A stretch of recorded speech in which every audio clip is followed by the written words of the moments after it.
스코틀랜드 종교개혁사 페이지 239페이지입니다. 주교전쟁 제18장입니다.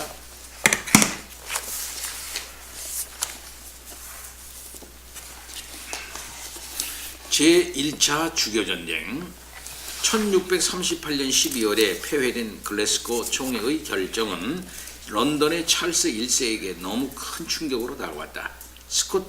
글래스고 총회는 찰스가 추진한 공동기도소뿐 아니라 그의 부친 제임스가 어렵게 도입한 주교제도와 포스 5계절을 한꺼번에 폐기해 버린 것이다. 찰스가 무엇보다도 수용하기 힘든 부분은 주교제 폐기였다. 제임스와 찰스의 모든 종교정책에서 주교는 가장 기본적인 도구였다. 그러나 찰스는 내심 모든 종교정책에서 주교는 가장 기본적인 도구였다. 그러나 찰스는 내심 이러한 상황을 기다리고 있었을 가능성이 있다. 이미 글래스고 총회 이전부터 찰스는 힘으로 언약파의 봉기를 제압하려는 계획을 가지고 전쟁 준비를 하고 있었다. 이러한 찰스에게 글래스고 총회의 주교제 폐지는 무력 진압의 명분을 완벽하게 제공한 것이었다. 국왕의 전쟁 준비 소식을 듣게 된 언약파 지도자들은 참된 종교를 지키기 위해서 국왕에게 무력으로 저항하는 수밖에 없다고 여겼다. 불법적이고 독재적인 폭군에 대해서는 무력 저항이 필요하다는 사상은 깔뱅파 교회의 주요한 특징 중 하나였다. 스테파누스 유니우스 브루투스라는 필명의 위근호 사상가가 쓴 폭군 토벌론은 폭군에 대한 신민들의 저항을 주장하고 있는데 이는 스코틀랜드에도 잘 소개되어 있었다. 수년 후 폭군 토벌론을 능가하는 법과 군주를 집필하게 될 사무엘 러더포드도 당시 저항운동에 깊이 관여하고 있었다. 언약파의 전쟁 준비 과정은 국왕보다 많이 늦었지만 그들의 전략은 매우 뛰어났다. 국왕의 전쟁 준비를 가장 효과적으로 방해한 것은 언약파의 프로파간다였다. 1639년 2월에 출판된 언약파의 선전책자 잉글랜드 왕국의 모든 선한 기독교인들을 위한 안내는 잉글랜드의 청교도뿐 아니라 온건한 국교도에게 보내는 글이었다. 이는 언약파의 저항이 잉글랜드와 스코틀랜드 교회를 로마 교회로 이끌어가려는 국왕과 궁정관료 그리고 교회 내 카톨릭 세력에 대한 종교적 저항이며 잉글랜드 국민 역시 스코틀랜드에 동참함으로써 완벽한 잉글랜드 종교개혁을 이룰 수 있다는 내용을 담고 있었다. 이 선전책자의 영향력은 정확히 평가하기 쉽지 않으나 찰스의 모병을 크게 방해한 것은 사실인 듯하다. 언약파의 팜플릿 활동에 대항하여 국왕도 월터 발칸콜을 통해 발표한 대선언에서 언약파가 제시한 무력 저항의 이유는 낡고 뻔한 핑계일 뿐이며 그들의 진정한 이유는 스코틀랜드 종교개혁 당시 귀족들에게 분배된 교회 재산을 특혜 취소법을 통해 국왕에게 귀속시키려는 정당한 정책에 대한 불만 때문이라고 주장하였다. 찰스의 이런 노력은 언약파의 발빠른 대응으로 그 효과가 반감된 듯하다. 언약파는 찰스에게 보내는 공개 진정서 형식의 팜플릿에서 그들은 오직 종교와 자신들의 안전을 위해 무기를 들었다고 주장했다. 우리는 단순히 침입을 위해서나 정부의 변경하기 위해서나 누구를 망치기 위해서나 남이 정부의 변경하기 위해서나 정부를 맞겠죠? 네. 정부의 변경이 아니에요. 정부를이겠죠. 누구를 망치기 위해서나 남이 소유를 빼앗기 위해서가 아니라 우리의 종교와 자유 그리고 생명의 방어를 위해서 무기를 들었다. 찰스는 이미 선전전에서 지고 있었던 것이다. 여기까지 저는 읽겠습니다. 자, 이렇게 이제 종교 전쟁이 발발하게 된 이제 그 과정을 이제 얘기하고 있습니다. 이옥복 씨 좀 더 읽어주세요. 군사 지휘 면에서도 언약파는 더 뛰어난 전략가들을 소유하고 있었다. 찰스가 스코틀랜드를 침공하기도 전에 언약파의 지도자인 아가일 백작은 국왕의 의도를 파악하고 후방의 국왕 지원군이 될 만한 요소를 모두 제거하였고 30년 전쟁의 백전노장 알렉산더 레슬리는 언약파 군대를 지휘하고 있었다. 1639년 초여름 찰스가 2만 명의 국왕군을 이끌고 오자 레슬리 장군은 국경지대 버윅에서 그들과 대치했다. 아가일 백작 역시 1만 5천 명의 보병과 1만 500명의 기사들을 이끌고 던저로 진군하기 시작했다. 스코틀랜드 최고 명장과 최고 귀족이 언약파 군대를 지휘하고 있었던 것이다. 스코틀랜드 군의 사기는 더없이 고무되었다. 이에 반해 국왕군의 사기는 엉망이었다. 급하게 소집된 국왕군은 전투 경험도 부족하였고 무기도 제대로 갖추지 못한 오합지졸이었다. 무엇보다도 국왕군은 동기부여면에서 언약파와 비교가 되지 못했다. 참된 신앙을 위해 죽음도 불사하는 언약파 군대와는 달리 국왕군은 무엇 때문에 싸워야 하는지 몰랐다. 게다가 그들은 스코틀랜드 고지대인들의 용맹함을 잘 알고 있었다. 당시 로버트 베일리에 따르면 잉글랜드인들은 다른 어떤 것보다 고지대인들의 용맹함을 두려워하고 있었다. 1639년 6월 국경도시 버윅에서 마주친 두 군대는 협상으로 전쟁을 종결하고자 했다. 언약파 지도자들은 종교의 자유를 보장받을 수 있다면 굳이 국왕과 불편한 관계를 만들 필요가 없다고 여겼고, 국왕은 강력한 언약파 군대에 대해 성산이 없다고 판단하였다. 협상에서 찰스는 글래스고 총회의 결정을 인정했다. 이는 표면상 계약파의 승리로 보여지나 주교 제도를 열렬히 신봉하고 있었던 찰스가 이를 진심으로 양보한 것은 아니었다. 찰스의 마음은 일시적인 휴전을 통해 언약파를 완전히 진압할 수 있는 군대를 다시 모집할 시간을 버는 것이었다. 언약파 역시 이러한 국왕의 계산을 파악하는 데 있어 실패하지 않았다. 양패는 버윅 평화조약에도 불구하고 다시 전쟁 준비에 들어갔다. 예, 이렇게 끝까지 국왕은 양보하지 않았던 것입니다. 최신실 계속해서 2차 주교전쟁 1차 주교전쟁에서 실패한 국왕은 잉글랜드 의회의 도움 없이 혼자서 언약파를 진압하기 어렵다는 판단하에 1640년 4월 13일 의회를 소집하였다. 그러나 이 의회에 대한 찰스의 영향력은 그의 적인 스코틀랜드 언약파에 그것보다 훨씬 적었다. 의회의 대다수 의원들의 프리턴 성향이 있었을 뿐 아니라 친스코틀랜드적 성향을 가지고 있었기 때문이다. 이 의회가 국왕의 군비 지원 요구를 거부한 것은 자연스러운 일이었다. 이에 화가 난 국왕은 소집된 지 한 달이 채 못 되는 의회를 해산하고 독자적으로 전쟁 준비에 들어갔다. 역사가들은 이 의회를 단기의회라고 부른다. 국왕의 전쟁 준비 소식을 들은 아가일 백작과 언약파 지도자들은 이제 국왕을 기다리기보다는 선제 공격을 하는 것이 유리하다고 판단했다. 그리고 그들은 이번에도 잉글랜드 의회와 국민을 대상으로 한 선전활동을 잊지 않았다. 우리들이 잉글랜드 침공의 정당성이라는 팸플릿에서 언약파는 자신들의 무력 동원이 1560년 스코틀랜드 종교개혁 시 잉글랜드가 지원해 준 것에 대한 보답이라고 주장했다. 이는 잉글랜드도 새로운 종교개혁에 들어가기를 은근히 부추긴 것이다. 또 다른 언약파 팜플릿은 자신들이 국왕에 대항해 무기를 들게 된 것은 반란이 아니라 교회와 스스로를 보호하기 위한 정당 방어일 뿐이며 국왕주의를 둘러싼 카톨릭 세력의 음모에 의한 두 나라가 싸움을 할 필요가 없고 차라리 스코틀랜드를 도와 궁공의 적인 카톨릭 세력을 제압하여 잉글랜드도 스코틀랜드의 전례를 따라 새로운 종교개혁을 해야 한다고 주장했다. 스코틀랜드군은 1640년 8월 20일 국경인 트위드강을 건너었다. 이는 국왕이 전혀 예상하지 못한 일격이었다. 스코틀랜드군은 1640년 8월 뉴번에서 큰 승리를 거두었고 국왕군은 요크까지 퇴각했다. 승리에 희망을 버린 국왕은 스코틀랜드군의 남하를 피하기 위해 12명의 귀족의 청원에 따라 평화협상에 들어갔다. 그러나 승기를 잡은 언약파는 평화협상이 잉글랜드 의회에 의해 추인될 수 있도록 먼저 잉글랜드 의회에 소집이 있어야 한다는 조건을 내걸었다. 언약파의 근본 의도는 잉글랜드 의회를 통해 잉글랜드 국교회를 장로교 체제로 개혁하는 것이었다. 결국 찰스는 언약파와의 강화를 위해 잉글랜드의 의회를 소집하게 되고 이후로부터 잉글랜드의 정치는 스코틀랜드 언약파에 의해 크게 영향을 받거나 주도되는 상황에 처하게 되었다. 새로 소집된 의회는 장기의회라고 불린다.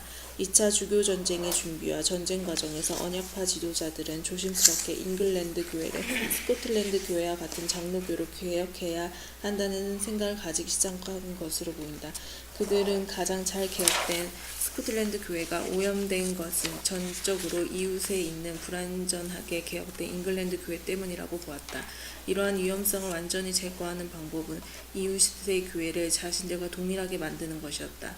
우리의 잉글랜드 침공의 정당성은 이러한 모습을 보여주고 있으며 평화 조약을 핑계로 잉글랜드 의회의 소집을 요구하는 것과 같은 이유에서이다. 예, 승승장구하면서 잉글랜드도 스코틀랜드와 같은 장로교회로 이제 변화시키려고 하는 그 노력을 하게 된 것이죠. 예. 근데 런던 조약과 장기의회 배지사님. 2차 주교전쟁의 종결을 위해 스코틀랜드 평화협상단이 런던에 도착한 것은 새로운 잉글랜드 의회, 즉 장기의회가 소집된 지 일주일 후인 1640년 11월 10일이었다. 장기의회 의원들의 다수는 청교도 성향이었다. 평화협상단의 공식적인 목적은 지금까지 스코틀랜드가 성취한 종교개혁에 대한 국왕의 양보와 잉글랜드 의회의 추인을 받는 것이었다. 그러나 이들의 또 다른 중요한 사명은 잉글랜드 국교회의 장로교화였다. 평화협상단에는 당시 스코틀랜드에서 가장 영향력 있는 4명의 목사들이 있었는데 이들의 역할은 잉글랜드 교회를 바꾸는 일이었다. 4명의 목사 중 한 명이었던 로버트 베일리는 각자의 역할에 대해 다음과 같이 언급했다.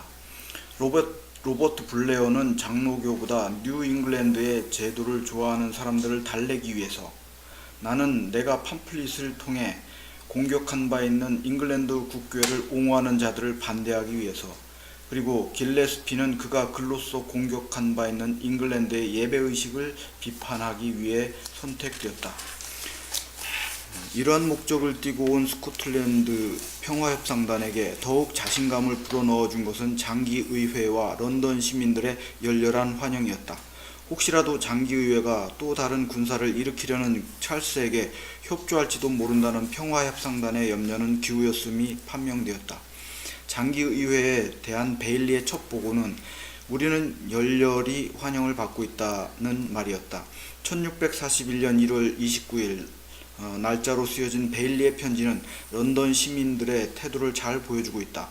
베일리는 시민들은 우리의 설교에 몰려오고 있으며 그 숫자는 날마다 증가하고 있으며 스코틀랜드에서 일어난 일들에 대해 보고하였을 때 열정과 기쁨의 눈물로 반응하고 있었다고 보고하고 있다. 스코틀랜드 협상단을 가장 크게 격려한 것은 종교적 언약에 대한 런던 시민들의 우호적 태도였다. 베일리는 다음과 같이 보고한다. 이곳의 많은 성직자들이 이제 어느 때보다 더 큰 자유를 누리고 있으며 주교제도의 폐지를 요구하고 있으며 열렬히 종교적 언약을 바라고 있으며 공동기도서를 비판하고 있다. 장기의회가 스코틀랜드 언약파의 영향을 받고 있었음을 잘 보여주는 예는 1641년 5월 5일에 채택된 항의라는 문서였다. 항의는 참된 개혁교회를 지킨다는 내용으로 국민적인 서명을 위한 문서였다. 항의가 스코틀랜드의 국민 언약을 모방한 것이었음은 두말할 나위 없다. 이처럼 스코틀랜드의 개혁 방법을 모방하고 있던 장기의회를 베일리가 최후의 그리고 확실한 피난처라고 칭한 것은 놀랄 일이 아니다. 이러한 상황에 힘입은 스코틀랜드의 평화협상단은 1641년 3월 10일 알렉산더 핸더슨에 의해 작성된 한 문서를 잉글랜드 의회에 제출했다. 종교와 교회 조직 일치에 대한 우리들의 요구, 이하 우리들의 요구라 칭함 란 이름을 가진 이 문서는 잉글랜드의 교회와 스코틀랜드 교회가 하나의 신앙고백, 하나의 교리문답서, 하나의 예배모범서, 그리고 같은 형태의 교회 조직을 소유하는 것이 필요하다고 주장했다. 국왕 전하의 모든 영토에 하나의 신앙고백서와 하나의 교리문답서, 공적인 예배, 기도, 설교, 그리고 성례를 위해서 하나의 지침서, 그리고 같은 형태의 교회 조직을 갖는 것이 바람직합니다. 스코틀랜드 협상단이 무엇보다도 중요시한 부분은 교회 조직이었다. 스코틀랜드 협상단은 모든 부문에서의 종교적 일치는 많은 시간을 요하는 일임을 잘 인식하고 있었던 것 같다. 따라서 그들은 가장 중요하다고 여긴 교회 조직을 일치시키는 데 총력을 기울였다. 당시 스코틀랜드인들뿐 아니라 대부분의 잉글랜드인들에게도 교회 조직은 교회 규율과 예배의식 등 모든 종교적 영역들의 기초이며 이에 대한 차이가 두 나라 사이의 가장 근본적인 차이라는 공통된 인식이 있었던 것 같다. 물론 스코틀랜드인들이 원한 교회 조직은 잉글랜드의 주교제도가 아니라 스코틀랜드의 장로교회였다. 스코틀랜드 협상단은 잉글랜드 교회가 교리를 개혁하고 교황권을 거부하였으나 아직도 교회 조직에 있어서는 교황의 위계 질서를 유지하고 있기 때문에 엘리자베스 여왕의 치세 초기부터 지금까지 80년 동안 이웃 개혁교회들로부터 비난과 의심을 받고 있으며 로마 교회에 희망과 기대를 제공하고 있다고 주장했다. 이 문서에서 보듯이 스코틀랜드 장로교 지도자들이 일시적으로는 일종의 제국주의적 입장을 지녔음은 부인하기 어렵다. 이는 이웃나라에 군대를 주둔시키고 종교개혁을 요구한다는 오해를 받기에 충분했다. 사실 베일리는 스코틀랜드 종교개혁 이후 잉글랜드 주교들이 모든 스코틀랜드 교회 문제의 근원이 되었으며 이글랜드가 이들의 권력을 줄이는 선에서 개혁을 중단한다면 그들은 양국에 있어서 화근의 셈이 될 것이며 이러한 황금 같은 기회를 잉글랜드인들이 살리지 못한다면 아무리 스코틀랜드라도 가만히 있을 수 없다는 위협적인 주장도 하고 있었다. 이에 대한 일부 잉글랜드인들의 반발도 스코틀랜드의 제국주의적 성격을 반증한다. 당시 주교주의자인 조지 몰리가 스코틀랜드 협상단의 압력을 검으로 종교를 심으려는 회교도와 다를 바 없다고 비판한 것은 이러한 시각의 표현이다. 그리고 몰리는 잉글랜드인들의 자유를 희생해서 얻어진 평화는 의미가 없으며 종교적 차이에 대한 상호 존중만이 진정한 평화를 줄 것이라고 주장했다. 몰리의 주장이 논리에 근거한 것이라면 언약파 지도자들의 요구는 기본적으로 역사적 경험에 근거한 것이었다. 그들은 잉글랜드의 상이한 교회 제도 때문에 스코틀랜드 교회가 고통을 받아왔음을 지적하였다. 그리고 우리들의 요구는 스코틀랜드의 종교적 안보와 평화를 위한 것임을 분명히 밝히고 있다. 우리가 잉글랜드를 개혁하려는 것은 자만이나 정당하지 못한 의도를 가지고 하는 것이 아니라 스코틀랜드 교회가 또다시 잉글랜드에 의해 오염될 수 있다는 두려움 때문이다.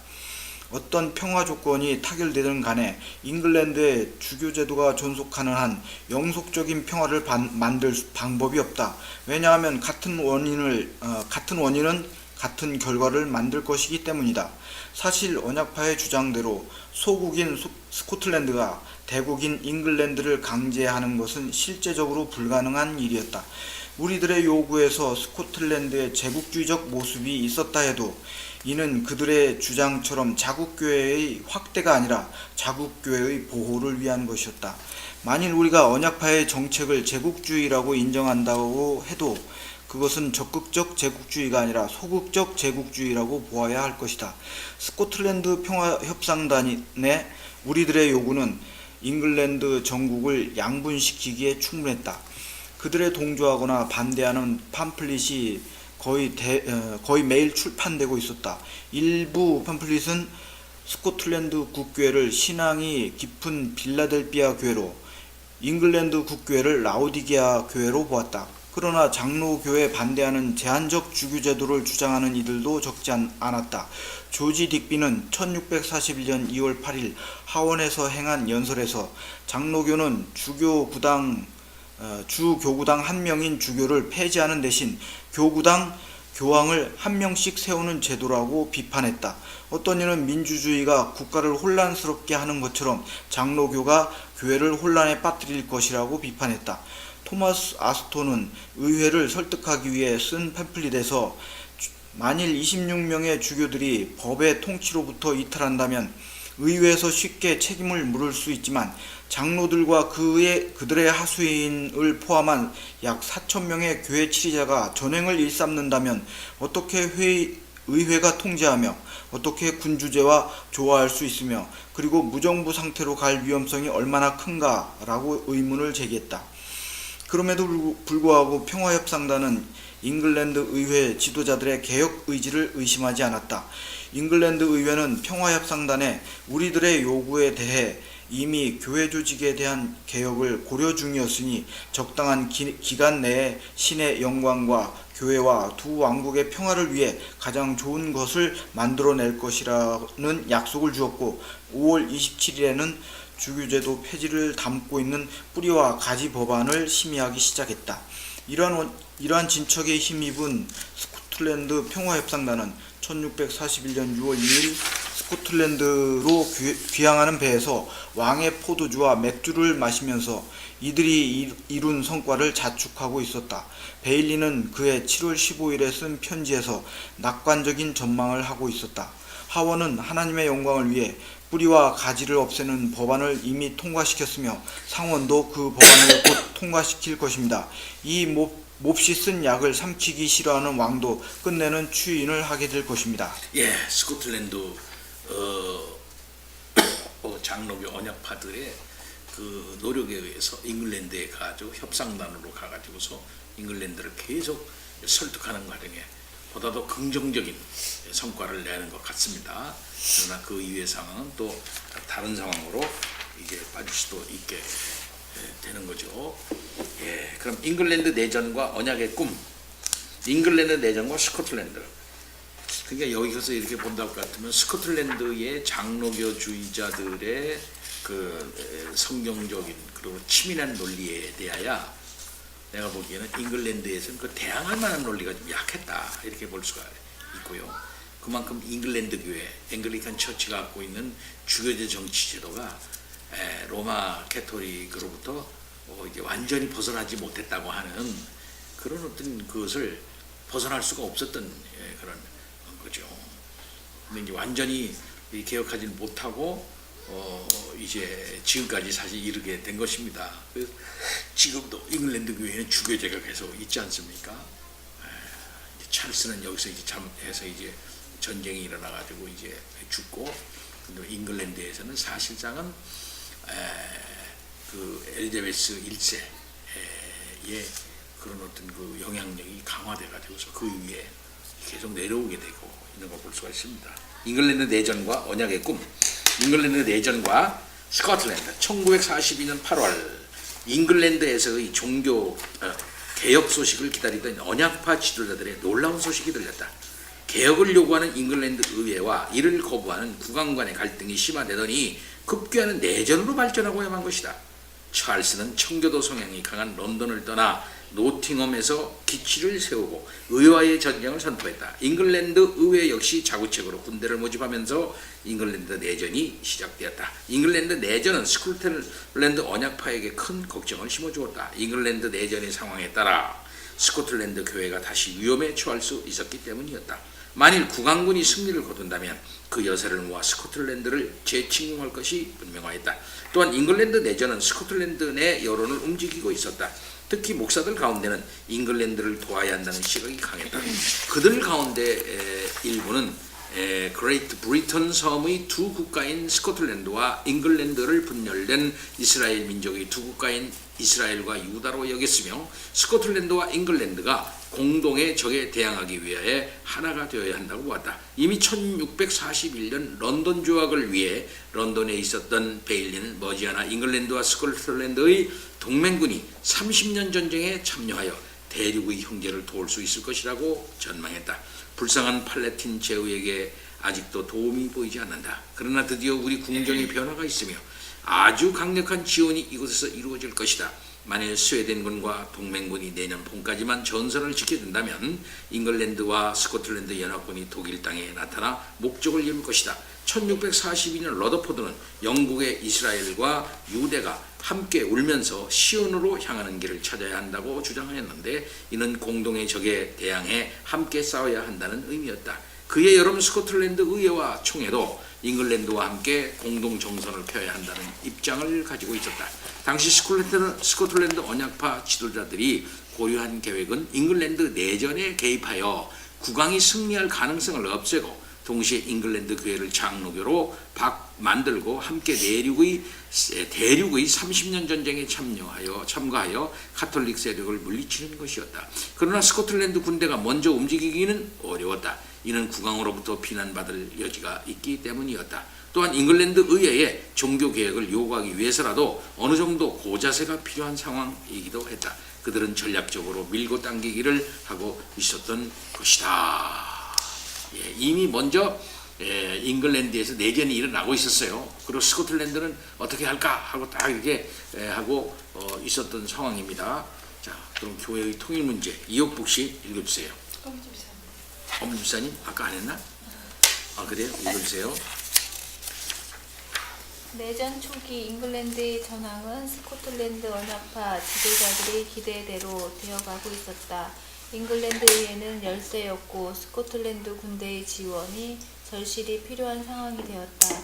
1642년 9월 23일 잉글랜드 의회는 스코틀랜드 총회에 보낸 편지에서 교리, 교회 조직, 예배 지침서, 그리고 교리 문답서에 있어서 잉글랜드 교회를 스코틀랜드 교회와 정확히 일치시킬 의사가 있음을 표명하였고 정식으로 군사적 도움을 요청하였다. 그리고 개혁을 위해 성직자 총회를 소집하겠다는 의사도 분명히 하였다.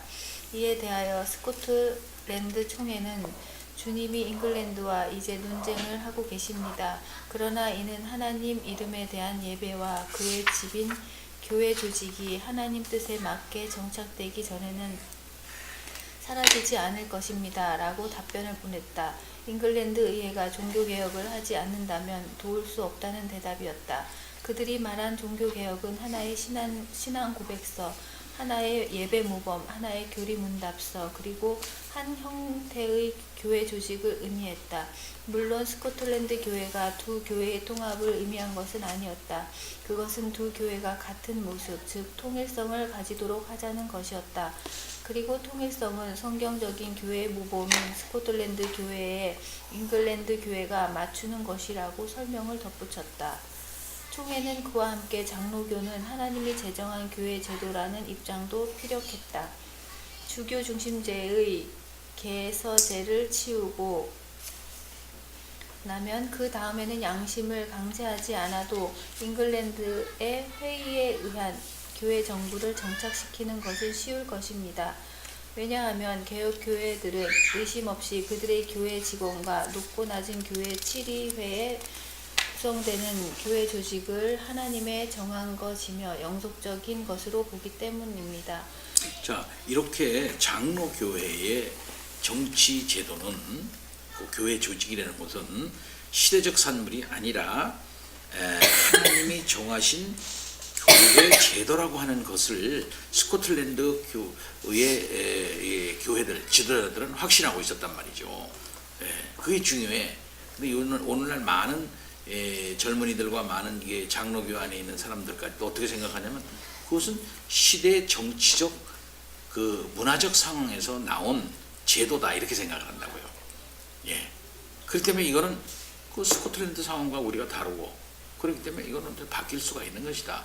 그 교회 안에 교회를 장로교 제도로 꼭 가야 하느냐 이렇게 생각한다는 말이죠. 그러나 우리의 원조격인 스코틀랜드에서는 총회에서는 또 그 지도자들은 그렇게 생각하지 않고 이것은 하나님의 제정하신 것이다 이렇게 생각한다 이 말. 이거를 우리 장로교 주의자들은 교회 다니는 사람은 확신을 해야 된다고요.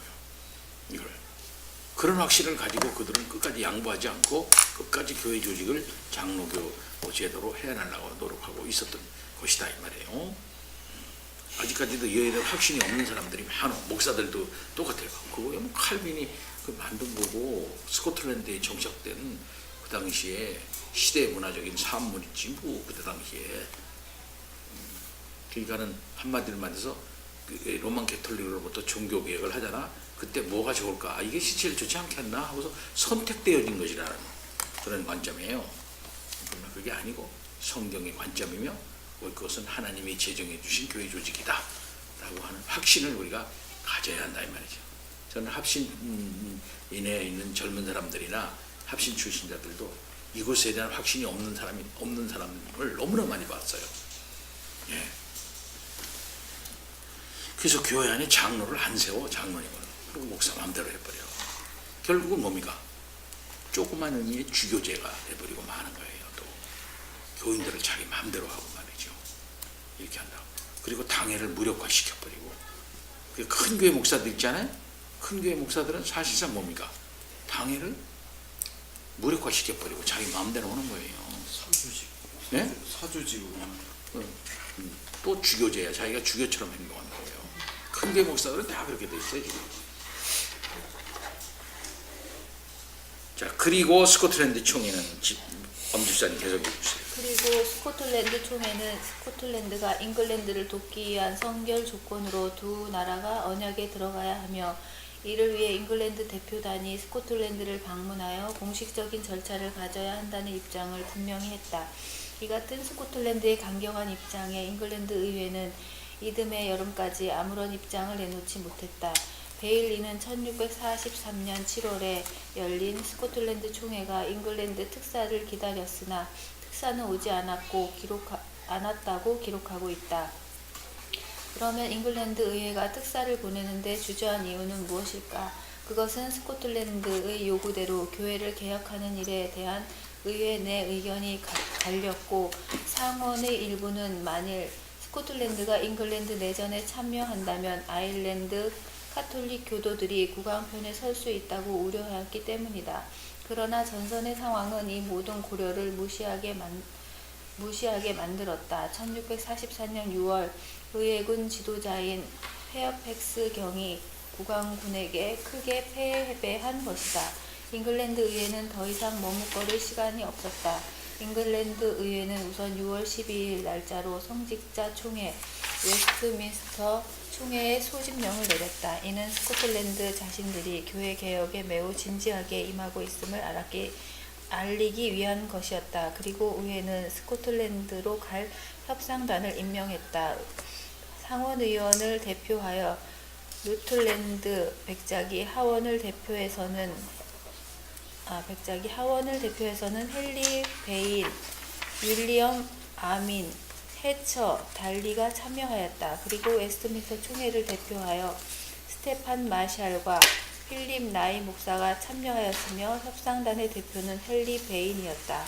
예, 스테판 마샬이나 필립 나이 같은 사람은 유명한 사람들이고 웨스트민스터 총회에도 이름이 올린 그런 사람입니다. 엄숙동맹과 언약. 스코틀랜드 협상단 일원으로 참여한 베일리는 잉글랜드는 정치적 동맹을, 스코틀랜드는 종교적 언약을 요구하였다고 기록했다. 합의에 이른 문서가 엄숙동맹과 언약으로 언약이라 불린 것은 아마도 양자의 타협으로 보인다. 스코틀랜드 측은 이미 미리 준비한 언약 초안을 제시하였고 잉글랜드 협상단은 가능하면 문장에서 여유를 두고자 하였다. 결국 협상은 잉글랜드 대표단 헨리 베인이 스코틀랜드 교회라는 명확한 문구 대신 가장 잘 개혁된 교회로 변경할 것을 제안하면서 합의에 이르렀다. 머지않아 잉글랜드가 장로교화될 것이라고 굳게 믿었던 스코틀랜드 측은 잉글랜드의 입장과 국민적 정서를 고려하여 이 제안을 수용하였는데 후일 이 문구가 얼마나 큰 결과를 초래할지 당시에는 예상하지 못했던 것 같다. 합의안에 의해 스코틀랜드의 의회와 신분위원회 그리고 총회는 만장일치로 이를 수용했다. 그러나 러시워스는 잉글랜드 의회에서 작은 변경이 있었다고 했는데 불행히도 우리는 어느 부분에 변화가 있었는지 알지 못한다. 1643년 9월 말 엄숙동맹과 언약이 양국에서 서명되었다. 러시워스는 잉글랜드 의회와 웨스트민스터 총회가 한자리에 모여 엄숙동맹과 언약에 서명한 장면을 다음과 같이 묘사했다. 언약이 낭독되었고 모든 이들은 즉시 두 손을 들고 큰 소리로 위대한 하나님의 이름에 경배하도록 안내되었다. 이에 그들은 중앙 통로에 나서서 언약이 기록된 두루마리 문서에 서명하였다. 양국에서 서명된 엄숙동맹과 언약의 일부는 다음과 같다. 굉장히 언약적 차원으로 맺은 거예요. 양국이요. 그러니까 이건 언약이다 말이에요. 곧 하나님과 아브라함이 맺었던 것처럼 언약으로 맺은 거라 말이에요. 그러니까 엄숙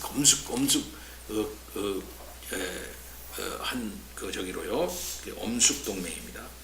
언약. 실로 우리는 공동의 적에 대항하여 신의 은혜 가운데 스코틀랜드 교회 교리 예배 규율 조직 안에서 개혁된 종교를 보호하는 사명을 위해 노력할 것이다. 우리는 신의 말씀과 가장 잘 개혁된 교회의 모범을 따라 잉글랜드와 아일랜드 교회의 교리 예배 규율 조직을 개혁할 것이다. 우리는 교회의 신앙고백, 교회 정부, 예배 지침서, 교리 문답서를 가장 비슷하게 연대하고 통일시켜 새 왕국의 신성한 교회를 만들고자 노력할 것이다. 우리와 우리의 후손들은 신앙과 사랑 안에서 형제처럼 살아갈 것이며 신께서 우리 안에 기쁨으로 거하실 것이다. 굉장히 엄숙하게 언약을 맺은 거야.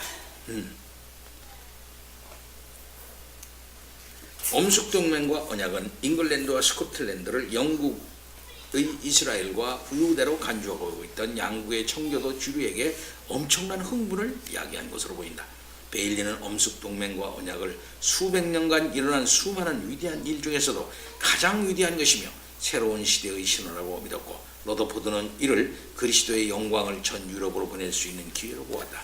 러더포드는 1644년 출판된 그의 유명한 정치 철학서인 법과 군주에서도 이게 번역이 돼야 돼요. 이 책이 이렇게 유명한 책인데 이 책 번역을 안 해 누가. 이 책이 번역이 돼야 되는데, 우리는 한 배를 탔으며 한 섬에 있으며 한 왕의 통치 아래 있으며 이제 신의 은총으로 한 언약을 맹세하였으며 우리는 일어서도 같이 일어서고 넘어져도 같이 넘어져야 할 것입니다 라고 했다. 스코틀랜드 총회와 신분위원회에서 엄숙동맹과 언약이 채택되는 모습에 대한 베일리의 묘사는 인상적이다. 베일리는 당시의 환경을 내가 지금까지 본 것 중에서 가장 큰 갈채를 바라고 매우 중요한 그리고 나이 많은 인물들은 기쁨의 눈물로 그들의 진심 어린 사랑을 표현하였다라고 기록하고 있다. 엄숙동맹과 언약에 대한 잉글랜드 청교도의 태도 역시 스코틀랜드 언약파 지도자들 못지않게 우호적이었다. 1644년 9월 30일 세인트 메리 막달렌 교회에서 행한 토마스 케이스의 설교는 언약에 대한 그의 태도를 잘 보여준다. 우리는 이제 단지 그들의 입술뿐 아니라 우리를 시온으로 향하는 길로 인도할 그들의 밭에도 입을 맞추어야 한다. 같은 해 이즈키야 우드워드는 우리는 신이 그들 언약파에게 인도하고 축복한 것을 우리는로 목격하였다. 또 그들은 이후로도 축복받을 것이며 만일 스코틀랜드의 권징이 그러하였다면 우리 잉글랜드와 아일랜드도 분명히 그렇게 해야 할 것이다 라고 언약에 대한 자신의 입장을 표현하였다. 이처럼 종교개혁이 오랫동안 키워온 휘리턴의 꿈은 영국의 이스라엘과 유대에 대한 가장 잘 개혁된 교회, 즉 장로교를 세우는 것이었고, 이제 그 꿈은 국가적 차원에서 신과의 약속이 되었다. 양국의 주류 퓨리턴에게 꿈의 현실화는 곧 이루어질 것이었다. 이미 소집된 웨스트민스터 성직자 총회는 스코틀랜드의 지도를 받아 완벽한 장로교 교회를 만들어낼 것이고, 신의 뜻을 방해하는 왕당파 세력은 용감한 스코틀랜드 군대에 의해 패배할 것이었다. 기쁨의 눈물로 엄숙동맹과 언약에 서명한 이들에게 이후의 미래는 너무나 명확했다. 그러니까 웨스트민스터 총회는 이런 과정에서 이루어진 거예요. 웨스트민스터 총회가 이미 소집이 돼 있지만 엄숙동맹이 깔려 있었던 거지. 밑에 쭉 엄숙동맹. 그러니까 이것은 이렇게 하지 않으면 이건 엄숙동맹 당신이 나라와 나라 사이에 이게 단순한 조약이 아니라 하나님 앞에서의 조약이었던 거예요. 그래서 언약이라고 했던 거죠. 예. 전쟁의 승리, 이옥북 씨 읽어주세요. 엄숙동맹과 언약에 따라 스코틀랜드 언약파 군대는 주교 전쟁을 승리로 이끈 알렉산더 레슬리 장군의 지휘하에 1644년 1월 19일 국경인 트위드강을 건넜다. 드디어 스코틀랜드 군대가 잉글랜드 의회군과 합류하게 된 것이다. 스코틀랜드의 참여는 전쟁의 흐름을 단번에 바꾸어 놓았다. 엄숙동맹을 하고 나서 스코틀랜드 군대가 영국으로 들어간 거예요. 계속. 1644년 7월 2일 요크시어 북부에 있는 마스톤 무어에서 잉글랜드 의회군과 스코틀랜드 언약파 군대는 잉글랜드 내전에서 가장 승리한 중요한 승리를 거두게 된다. 베일리는 이 승리가 양국 군대의 동등한 기여 때문이라고 강조했다. 이 같은 스코틀랜드 군대의 활약은 웨스트민스터 총회에서 장로교를 잉글랜드에 심으려고 노력 중인 스코틀랜드 특사들에게 큰 힘이 되었음은 두말할 필요도 없다. 전쟁이 끝난 것은 국왕이 스코틀랜드 군대에 항복한 1646년 5월이었다. 스코틀랜드 군대에 항복한 국왕은 다른 정치 지도자들보다 알렉산더 핸더슨과의 대화를 요청하였는데 이는 핸더슨에 대한 그의 존경심을 보여주는 것이었다. 찰스는 핸더슨을 학식 있고 겸손하며 확신에 가득 찬 사람이라고 평가하기도 했다. 국왕의 요청에 핸더슨은 기꺼이 응했고 국왕에게 잉글랜드의 장로교를 수용하는 것만이 유일한 사태 해결임을 강조했다. 그러나 노쇠한 핸더슨에게는 실망스럽게도 찰스는 여전히 주교 제도에 집착하고 있었고 핸더슨을 정치적으로 이용하고자 했다. 1647년 1월 스코틀랜드군이 잉글랜드 의회에 찰스를 넘긴 것은 이러한 찰스의 고집 때문이었다. 결국 잉글랜드 교회를 장로교로 만들 주체는 국왕이 아니라 스코틀랜드와 언약을 맺은 잉글랜드 의회였다. 예, 이렇게 해서 찰스가 사실상 어떻게 됩니까? 잡혀가지고 나중에 찰스가 어떻게 돼요? 찰스가 처형됩니다. 네. 그래서 우리가 이제 저기 하는 마지막 부분이에요. 이게 그거는 20장인데요. 마지막 부분은 나중에 이게 결론 부분입니다. 이렇게 해서 웨스트민스터 총회가 이루어지게 되고 그 총회에서 정말 개혁의 양측이 그죠? 스코틀랜드와 스코틀랜드 교회의 지도를 받아서 잉글랜드 교회가 협력해 가지고 함께 웨스트민스터 표준 문서를 이제 만들게 된 거죠. 양국이. 그죠? 근데 여기서 스코틀랜드에서 조금 그 양보한 것은 머스트와 메이비. 예? 머스트와 메이비 그것만 하고 스코틀랜드에서는 머스트로 하자 그랬잖아. 그지? 근데 잉글랜드 이쪽으로 해서 메이비로 해 가지고 하여튼 양보해 가지고 웨스트민스터 표준 문서가 작성이 되어지고 이것이 먼저 스코틀랜드에서 선포가 되어지고 이렇게 했는데 잉글랜드 쪽에서는 사실 그렇게 만들어 놓고서 다시 국왕파가 강하게 되니까 약간 또 이상하게 됐다 그랬죠. 하여튼 간에 이렇게 해서 웨스트민스터가 웨스트 표준 문서가 작성하게 됐다 하는 게 이제 20장 마지막 부분이고 그 다음에는 이제 스코틀랜드 종교개혁자들에 대한 일대기 그 사람들에 대한 평가가 나중에 부록으로 붙어 있어요. 그러니까 이제 어쩌면 20장 그 부분이 마지막이에요. 그 다음에 나중에는 인물들에 대한 연구가 있습니다. 이건 이제 볼 겁니다. 오늘은 여기까지. 우리가 다 이거는 나중에 할 거 없으니까. 여기서 하실 말씀. 오늘 이번에 굉장히 우리가 한 게 굉장히 핵심적인 부분, 중요한 부분을 우리가 해버렸어. 우리끼리만. 잉글랜드랑 같이 해야 되나? 다음 주에 한번 복습. 웨스트민스터 총회의 어떤 그럴 수밖에 없는 배경, 배경이 원인적인 그렇죠. 상황 뭐 이런 거를 이거 보면은 잉글랜드의 그 사람들이 자존심 상하는 면들도 없지 않아 있었을 것 같은 느낌이어서 자기네가 큰 나라 아니에요? 그래서 방법이 없는 거. 자기네들이 가장 개혁된 교회로서 하나님의 말씀을 들고 나오는 그 사람들이 방법이 없는 거지. 어설픈 정도로. 자존심 상할 것도 없겠네요. 보니까 뭐 뚜렷한 그것도 없이 자기네들은 끌려다녔으니까. 그러고는 또 이러면 또 이리 가버리고 자기네는 여러 파로 갈려 있었거든 또. 그죠? 국왕파, 그다음에 의회파. 그 중에서 또 이제 크로멜이 주교파. 나오는데 크로멜은 그때 이게 같이 간 사람 아니에요? 크로멜은 이제 에라투스트 아니 크로멜 에라투스트가 아니라 이제 저기 청교도 중에서 그건데 그 장로교를 반대하지 이 사람은 장로교 반대합니다. 회중파예요. 회중파. 잉글랜드 측의 회중파죠.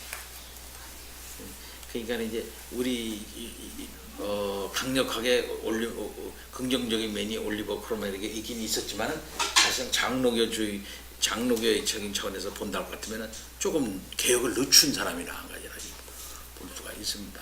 그래서 독립파를 이제 등용시킨 그런 사람이다 이렇게 말씀할 수가 있고, 또 다시 왕당파로 돌아가잖아요. 그러면서 시부시 돼버리고 가는. 그러니까 영국 안에서는 막 여러 갈래가 생긴 거지. 왕당파하고 또 무슨? 우회파, 왕당파하고 우회파라고 싸움하는 거죠. 결국은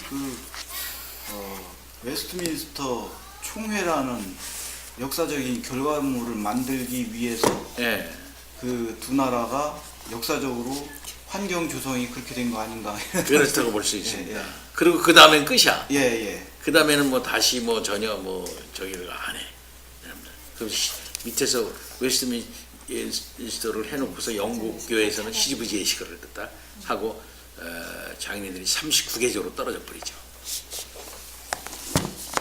자, 기도하고 마치겠습니다. 하나님 아버지, 이렇게 해서 스코틀랜드 종교개혁 역사의 막바지에 이르게 됩니다. 장로회 정치를 정착시키기 위하여 우리의 위대한 선조들이 얼마나 고생했던가 하는 사실을 깨닫게 됩니다. 하나님 아버지, 오늘날 이 땅 위에도 바른 장로교, 참된 장로교 정치를 실현하는 것은 교회개혁의 아주 중요한 일입니다. 그렇게 해서 교회를 자기 멋대로 몇 사람의 독재로 이룰 것이 아니라 하나님의 뜻대로 잘 섬겨나가야 할 것인데, 이것이 잘 이루어지지 못하고 있습니다. 하나님 아버지, 우리를 불쌍히 여겨 주시옵시기를 원하옵고, 하나님이 제정하셨고 성경에 교훈하고 역사 속에서 그 어렵게 정착되어진 장로회의 정치 제도를 잘 이루어갈 수 있는 우리들이 되도록 주여 인도해 주시옵시기를 원하옵고 기도하옵나이다. 일주일이 다시 시작됩니다.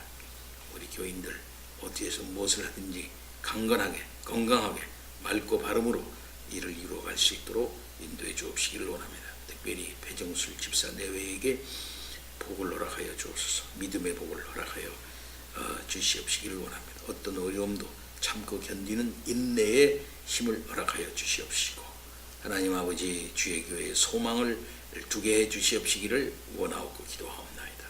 진리로 굳게 서는 것만큼 귀한 것이 없다는 것을 깨닫고 열심히 노력하고 있사오니 하나님 가상히 여기시고 위로하여 주시고 힘더욱 주시옵시기를 원합니다. 특별히 더욱 건강케 해 주시옵시기를 원하옵고 기도하옵나이다.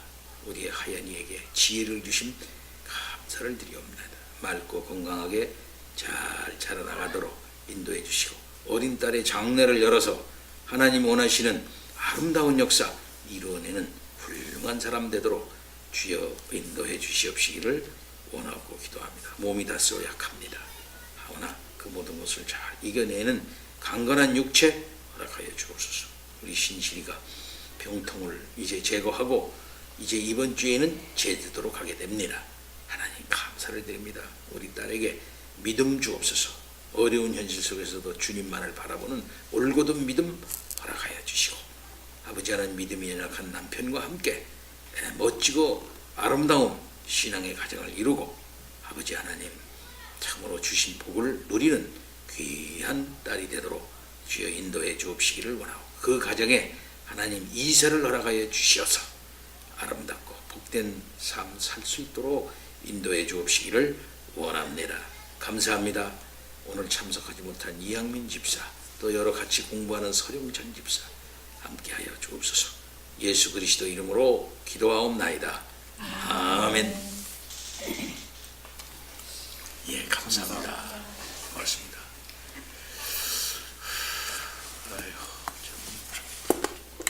요 부분에서 그 스코틀랜드에서 이제 주장했다기보다 이렇게 제시한 것이 하나님의 제도다, 장로교회가. 성경적. 예, 그렇게 얘기됐는데, 이게 일단은 종교 개혁 시대에 있었던 그 이 개혁 인사들의